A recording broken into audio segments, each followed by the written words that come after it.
Hello friends, स्वागत है आपके अपने यूट्यूब चैनल गायत्री ऑफिशियल में। आपका रीजनिंग हो, मैथ हो, जीके हो, हिंदी हो, देखिए इंग्लिश जो है वो तो हम नहीं पढ़ा पाते हैं। बाकी जो है आपको चाहे ट्रेड्स की आप तैयारी कर रहे हैं या पैरामेडिकल स्टाफ, रिश्ता ब्लड रिलेशन के रिश्तेदार भी अब दिलवाएंगे नंबर।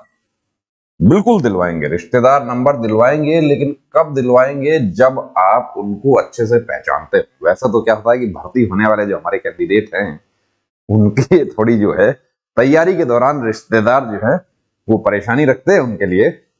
लेकिन यहां हम ब्लड रिलेशन, अब इसमें देखिए मैंने आपको बताया था स्टार्टिंग जो पहली क्लास अपनी हुई उसमें कि 3 प्रकार के इसमें क्वेश्चन होते हैं। एक तो पहला होता है समूह पर आधारित की एक समूह दिया हुआ है, दूसरे होते हैं इशारे वाले यानी परिचय, और तीसरे होते हैं गणितीय समीकरणों पर आधारित।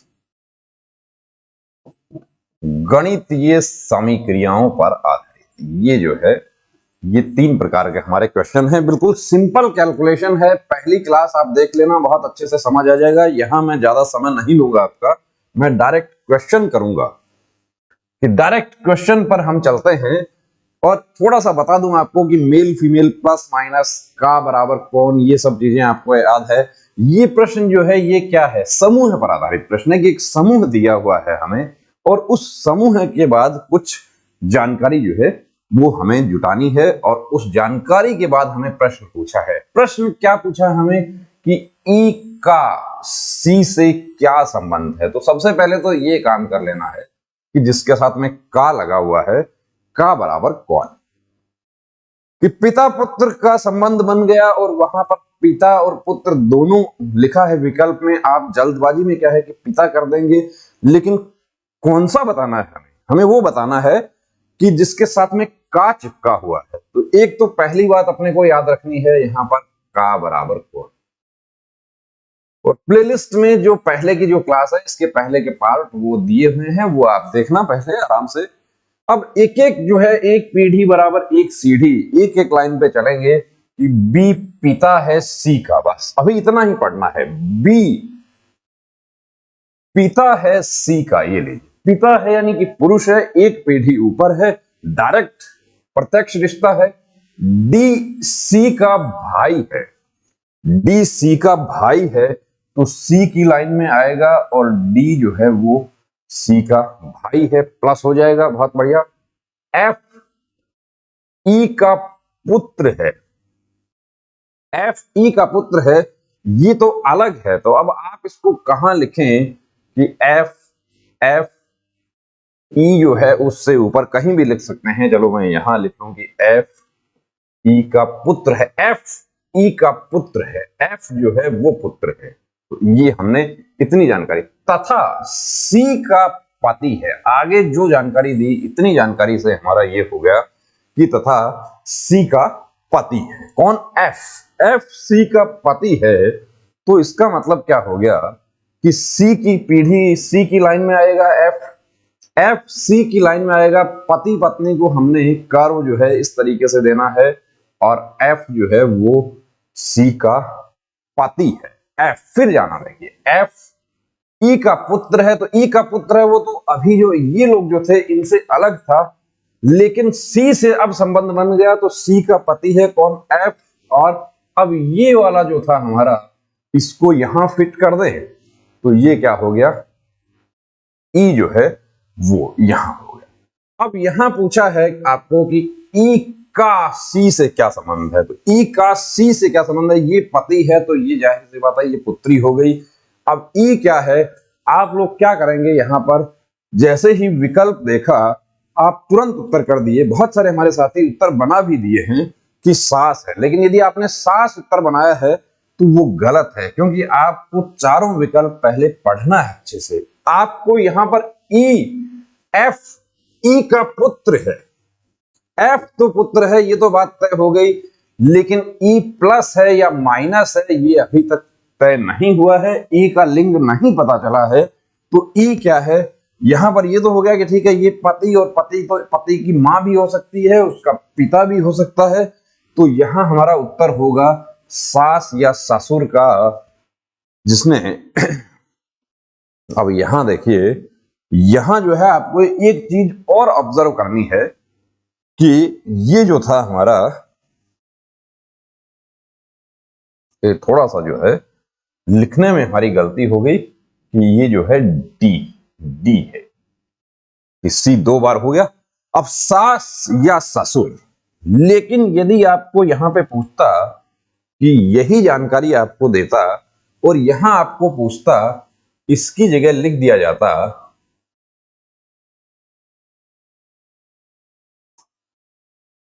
कि सी का ई से, सी का ई से क्या संबंध है, सी का ई से क्या संबंध है, तो वहां पर सी क्या हो जाती, सी हो जाती उसकी पुत्र वधु हो जाती। सी का तो पता है कि सी का लिंग पता है, सी पुत्र वधु हो जाती।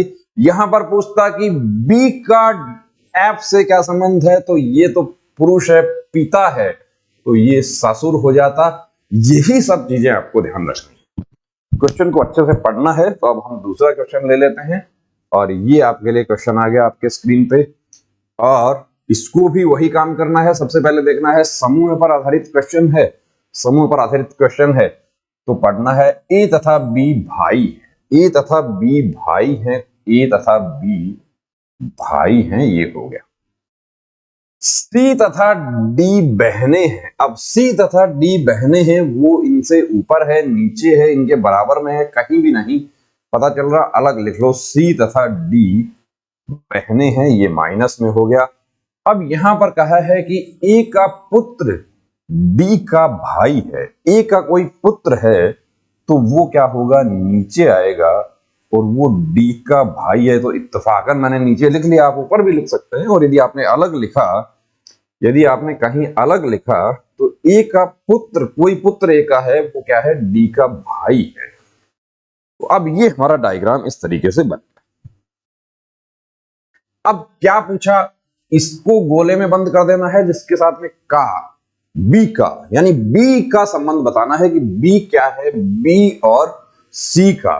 तो ये पिता हो गया, तो ये हो गया चाचा, और ये हो गई भतीजी। अब यहां पर आपको विकल्प देखने हैं कि क्या है। कभी कभी आपको ये भी पूछ लेता है कि बी का सी से, या सी का बी से, या सी का बी की पत्नी से, या बी की पत्नी का सी से, कुछ भी पूछ ले, तो जल्दबाजी नहीं करना है। तो अब आपको उत्तर क्या बताना है, आपको समझ आ गया होगा। का बराबर कौन, इसमें भतीजी भी विकल्प दिया है और चाचा भी दिया है, तो हमारा उत्तर जो है वो यहां पर चाचा होगा। ये आपको ध्यान रखना है, जल्दबाजी में भतीजी उत्तर नहीं कर देना है।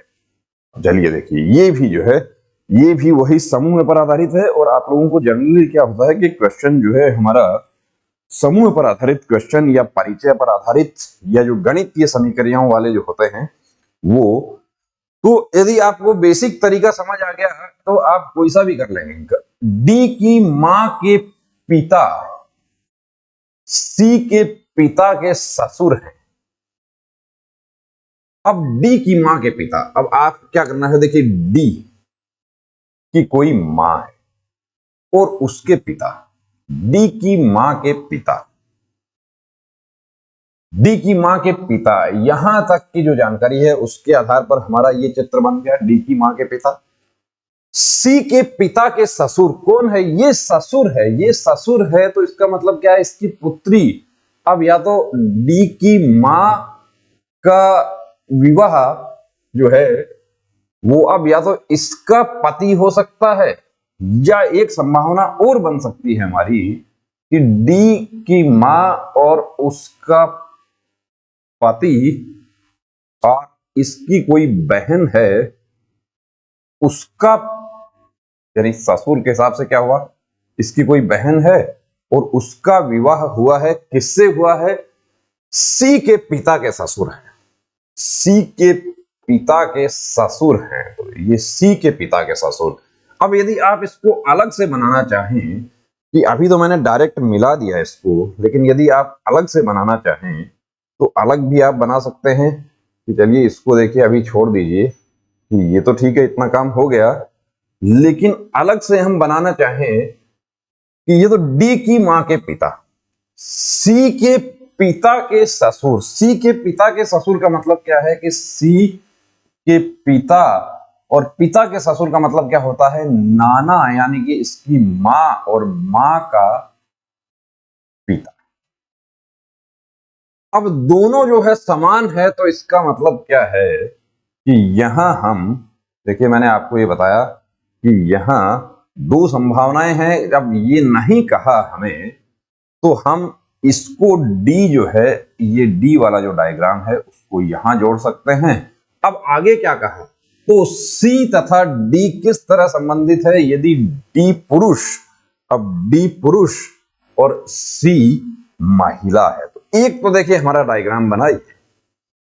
अब आप लोग ये कहेंगे कि डायरेक्ट कैसे उसको, उसकी कोई, ये जो ससुर है इसकी कोई डी की मौसी का पति, डी की जो मौसी है, डी की मां की बहन है, उसका जो पिता है वो भी हो सकता है कौन,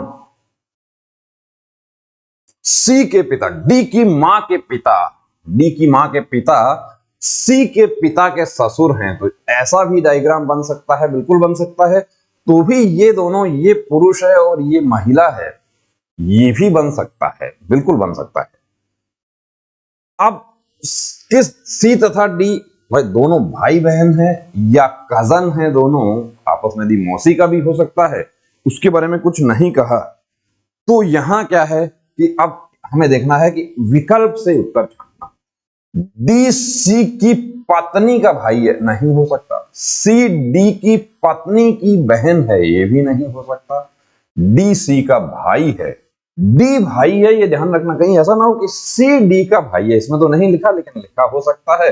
आगे वाला हमारा नहीं होगा, ये हमें उत्तर मिल गया। आपको समझ आया होगा, समझ आया तो लाइक कर देना, शेयर कर देना अपने दोस्तों के साथ में, और जिनको नहीं आता है, जो कमजोर हैं, उनके साथ जरूर शेयर कर देना। और डरने की जरूरत नहीं है, रीजनिंग हो, मैथ हो, आपको बिल्कुल बेसिक पूर्ण संख्या, जीरो क्या है, पूर्ण संख्या, जीरो से पढ़ा रहे हैं। ये क्वेश्चन जो है ये है परिचय पर आधारित। परिचय पर आधारित जो प्रश्न है उसको तीर विधि से करने की जरूरत नहीं है। उसके लिए मैंने पहले भी जो क्लास करी थी उसमें एक सिंपल तरीका आपको बताया था कि परिचय पर आधारित जो है ये है, वह है, इसका उसका, यानी कि इशारा, इसका उसका परिचय करवाएगा तो यही कहेगा कि यह है मेरी मां के पति की इकलौती पुत्री है। अब यदि कोई लड़का ये बात कह रहा है कि इकलौती पुत्री है, तो इसका मतलब वो क्या हो गया, उसकी बहन हो गई। तो वही काम यहां पर है। सरलीकरण कहां से होगा, कहां से छांटना है, मैं, मेरा, मेरी से सरलीकरण छांटना है। तो यहां देखिए इन्वर्टेड कॉमा में कहा है कि प्रत्यक्ष रूप से जो जानकारी है वो ये है कि कहने वाले ने एक महिला की तरफ संकेत करते हुए एक आदमी ने कहा, तो यह है वह है, इसका उसका, किसकी तरफ संकेत किया, महिला की ओर संकेत किया। तो यह है कौन है, यानी कि महिला। यहां हम लिख सकते हैं महिला।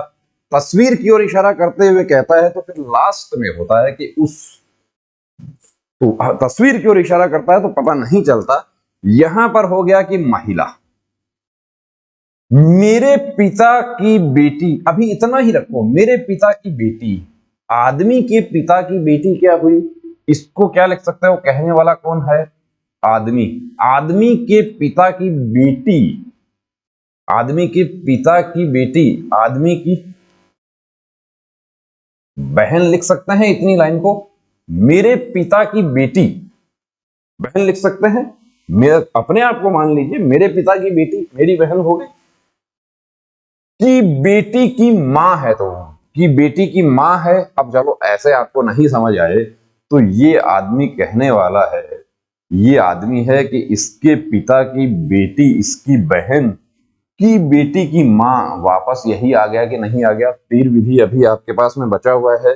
तो महिला आदमी की बहन है ये। अब यहां पर क्या है कि का नहीं है, तो वह आदमी उस औरत से कैसे संबंधित है। अब वह आदमी उस औरत से, यहां पर तो उस औरत के साथ में तो से लगा हुआ है, जिसके साथ में से नहीं है उसके साथ में, यानी आदमी का क्या संबंध है, तो आदमी क्या है, भाई है। लेकिन यहां पर आपको घुमा के पूछ ले कि उस आदमी की पत्नी का तो पढ़ना उसको अच्छे से, तो उनका क्या हो गया संबंध जो है वो बहन भाई का संबंध हो गया, यानी महिला आदमी की बहन।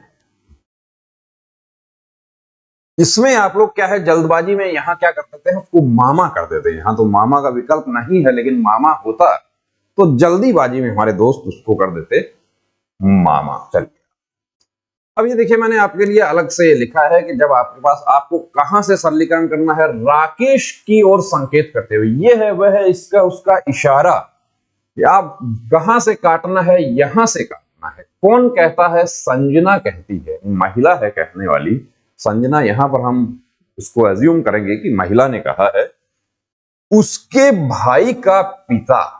उसके भाई, किसके भाई का पिता, राकेश के भाई का पिता। आप क्या लिख सकते हो उसको कि राकेश का पिता लिख सकते हो कि नहीं। सरलीकरण देखिए, जो आपको जानकारी दी हुई है उसको छोटे रूप में करना, यही सरलीकरण है। राकेश का पिता लिख सकते हो कि नहीं लिख सकते हो, लिख सकते हो। मेरे दादाजी का एकमात्र पुत्र है। अब संजना के दादाजी, चलो यहां पे वैसे तो आप यहां पर मेरे कौन है, संजना कहने वाला कौन है, यहां पे संजना है, तो खुद को मानने की बजाय संजना, यहां मेरे कौन है, संजना। संजना के दादाजी का एकमात्र कौन हो गया, संजना का पिता हो गया, संजना का पिता हो गया। तो राकेश का पिता संजना का पिता है।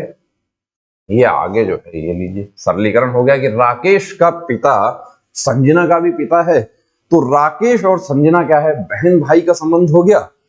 का बराबर कौन में कौन है, घेरे में डाल दो उसको, तो का बराबर कौन है, संजना। तो संजना क्या हो गई, यहां पर बहन हो गई, संजना बहन हो गई। ये हो गया सरलीकरण।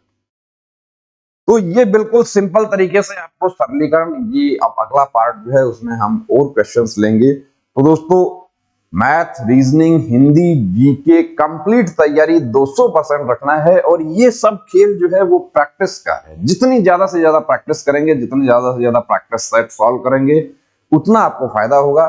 तो अपनी तैयारी को अंजाम देना है। अंजाम देने का मतलब है कि वर्दी चाहिए मुझे हर हाल में। ऐसा नहीं है कि एक पोस्ट है तो उस पर क्या होगा, अरे आपको तो एक ही चाहिए, आपको अपने दोस्त के लिए नहीं चाहिए, आपको तो अपने लिए चाहिए। तो एक पोस्ट है उसको नहीं देखना, अपनी तैयारी 200% रखनी है। और जो रिश्तेदार, यहां तो रिश्तेदार नंबर दिलाते हैं, लेकिन व्यवहारिक जीवन में रिश्तेदार क्या होता है, बड़ा तंग करते हैं, तो उनको भी जवाब देना है। जय हिंद।